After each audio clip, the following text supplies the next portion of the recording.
Boneddigion, Boneddigesau ac Weithredwr, bore da pawb, croeso eto i'r Neges video. Ladies and gentlemen, colleagues, good morning everybody and welcome again to this video message. We continue to balance our time between service provision and response to the COVID-19 pandemic, and in Pembrokeshire we've seen a further increase in confirmed cases. At the council we're wrestling with 329 staff absences and 249 further staff who are currently self-isolating, and in the self-isolating category we're seeing a slight increase in that regard. Nevertheless, we have redeployed now 174 staff to assist with the response. 24 of those are worth a particular mention, I think, as they are now employed as care providers, and we have a further 11 still in the pipeline training to become care providers. We're really grateful for everything that you're doing, those staff who have been willing to redeploy. We have about 1,000 more, just over 1,000 more willing to do so, so great efforts on their part, and thank you all very much. You will have seen over the weekend, and since I spoke to you last, a lot of media speculation about figures regarding confirmed deaths. Very difficult thing to talk about, but I feel it's necessary to update you in that regard. Because of the issues that you've seen in the national media, I'm not going to give a figure for Pembrokeshire this week.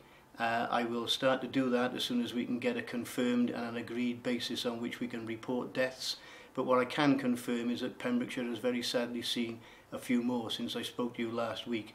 So again, I have to offer my condolences to the families and friends affected by that.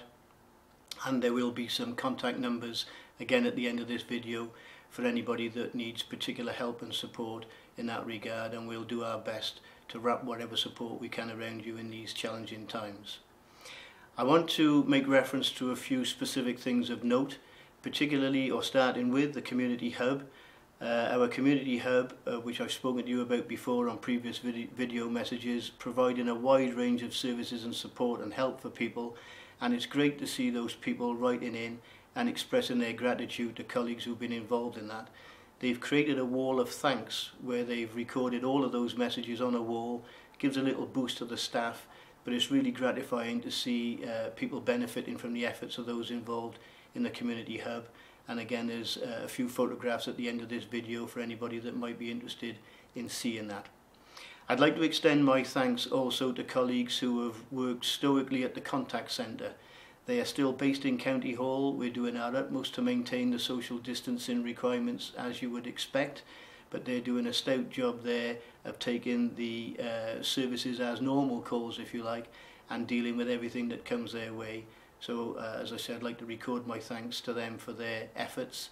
And I think the work going on in our schools is worthy of another mention. I focused previously on the childcare provisions there, but I want to make a thank you again now to our school leaders and their staff for the work that they're doing in connection with continuing to educate our learners.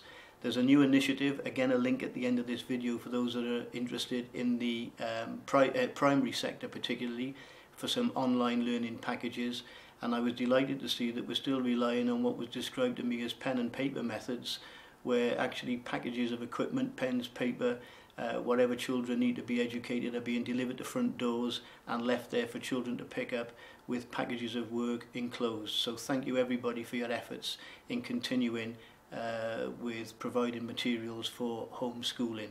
And there are also, I think, some photographs at the end of this video regarding some of the work that I referred to earlier on regarding looking after children of key workers.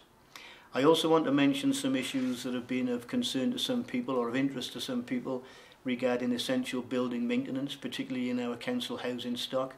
We have a legal requirement to do some annual servicing, particularly of boiler equipment there, and we've risk assessed the processes there to enable our workmen to work safely and to enter those properties maintaining social distancing.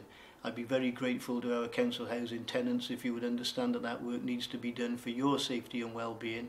And if you could work with us regarding access to our workmen to carry out that essential work. A few community issues I want to highlight as well. I've mentioned to you previously that our leader, Councillor David Simpson, is doing regular updates on Radio Pembrokeshire. and you may also now wish to tune into Pure West Radio as well, who are providing a similar service to get as much information out to perhaps a different audience as we can in Pembrokeshire. So please tune in and have a listen to that.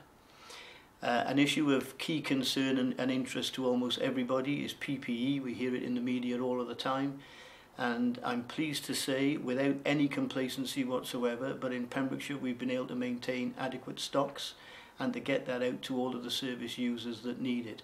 Just to give you a feel for what that really means, we've issued about 460,000 items of PPE thus far, and we have had some success in maintaining that supply and keep the supply coming. I should say at this point that the Health Board have created a staff inquiry line, so if there's anybody in the industry needing PPE that has any queries, they can avail themselves of that inquiry line. Details again at the end of the video. And in Pembrokeshire County Council we've also created a provider supply hub which is assisting us in maintaining that regular supply. And I think worthy of a special mention to complement all of that work rather than instead of, but my attention was drawn to an initiative of Vicky Price, who I haven't met Vicky, but I believe Vicky is the head of IT at Greenhill School, who has actually created 300 face shields using the school's 3D printers. So well done to Vicky there. Every little helps in that regard. I want also to make a special mention of those staff and people involved in the provision of residential care and domiciliary care in the county. Clearly these are service areas that are under enormous pressure at the moment. We're doing what we can to support and liaise with them, but I think it's worthy of a special mention. They're doing fantastic work in the community, looking after Pembrokeshire people, and good luck to them, and thank you very much for all you're doing. We have launched a community strategy regarding how we're liaising with our residential care homes, and again we'll put a few details at the end of the video for anybody that might have a particular interest in that regard. Also, there's been an enormous amount of community initiatives that have kicked off. I was talking to Sue Leonard from PAVS in the week on a public service board teleconference, and Sue was telling me that there are up to perhaps 76 community groups which have self-formed. About 60 of those I think have registered now with a network where referrals and requests for help are being passed on to those groups. And again, I don't know them all individually, obviously, but I'm reliably informed they're doing fantastic work. Simple things like walking dogs for people, doing shopping, whatever it might be, great acts of kindness. So thank you for everybody that is getting involved in that. It's making a big difference. In the media recently, you may have seen some or heard some talk about contact tracing. And for anybody that has an interest in that, thank you for those that have written to me with your suggestions in that regard. I hope you'll be pleased to know that whilst in the early part of discussions, but we are having discussions with other local authorities and indeed with other organisations, including the Health Board, as to how that might help in further prevention. So I'll update you on that as developments occur. And I want to talk as well about some negatives, I'm afraid. It's difficult to do that at a time like this, but whilst this pandemic is clearly bringing out in the main the best of people, unfortunately it seems to be bringing out the worst in a very small number. And I want to alert you to the fact that there are an increased number of scams out there. There's a particular initiative that has been launched recently by the National Trading Standards regarding business scams. And again, we'll put a link at the end of this video for anybody that might have concerns in that regard. And I mentioned very briefly last week a potential problem with some community tensions. I don't want to over elaborate on that, but there are a few within the county which we're dealing with. They are of course distractions which we could all do without. So I just put a plea out there again for everybody to keep as calm as possible under these very testing circumstances, and thank you in anticipation for that. By way of conclusion, I would just ask everybody, please keep going. I do believe that together we can crack this, but we're all going to have to pull in the same direction for at least a little while longer, I think. Thank you for your support and for your feedback regarding these video messages. Please keep that coming in, and as I said last week, we'll try and adapt the content of the messages to suit your needs. So just to finish off, please stay strong, stay safe and stay at home. Diolch am wylio. Thank you for watching and speak to you again next week. Thank you.